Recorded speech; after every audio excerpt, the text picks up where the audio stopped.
December মহান স্বাধীনতা দিবস উপলক্ষে বিদায় উপলক্ষে আজকের আলোচনা সভা অনুষ্ঠানের সম্মানিত সভাপতি আমরা মহানগরের সম্মানিত সভাপতি জনাব হারুন রশিদ সাহেব, মঞ্চে উপবিষ্ট আজকের প্রধান অতিথি আমার চট্টগ্রাম ব্যক্তি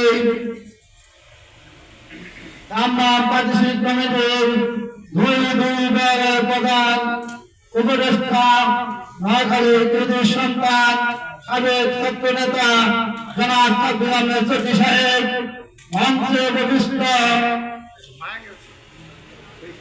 অন্যত বিশেষ অতিথি আমার চাঁদপুরের কৃতি সন্তান আমার চট্টগ্রাম ব্যক্তি সাবেক ছাত্র নেতা জনাব সাহেব, মঞ্চে উপবিষ্ট আজকের প্রধান বক্তা আমরা প্রাদেশিক কমিটির ভারপ্রাপ্ত সভাপতি জনাব মাহবুবুল হুদা সাহেব, মঞ্চে উপবিষ্ট আমরা প্রাদেশিক কমিটির সভাপতি জনাব তাইজুল সাহেব, মঞ্চে উপবিষ্ট আমরা প্রাদেশিক কমিটির সাংগঠনিক সম্পাদক জনাব নবী হোসেন নবী ভাই, মঞ্চে উপবিষ্ট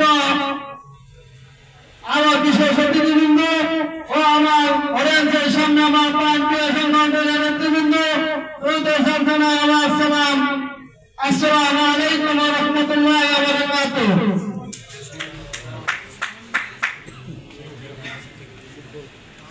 আজকের এই 16 ডিসেম্বর দিন বাংলাদেশের জনগণের দিন আমি বক্তব্য শুরুতে স্মরণ করি শহীদ রাষ্ট্রপতি জিয়াউর রহমানকে, আমি আমার শ্রদ্ধার সাথে স্মরণ করি যারা শহীদ হয়েছেন তাদেরকে স্মরণ করি, আমার মধ্যে মাগফিরাত কামনা করি।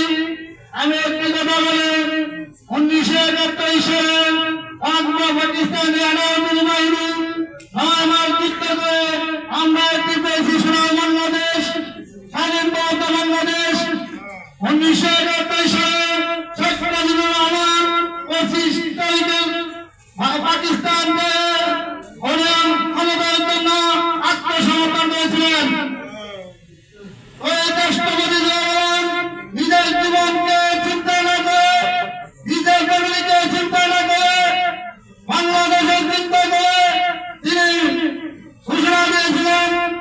আজকে এই ঘোষণা দেওয়ার পরে আমরা স্বাধীন বাংলাদেশ পেয়েছি, আবার সুবিধা পতাকা পেয়েছি। এই পরে আমার সংক্ষিপ্ত বক্তব্য শেষ করছি।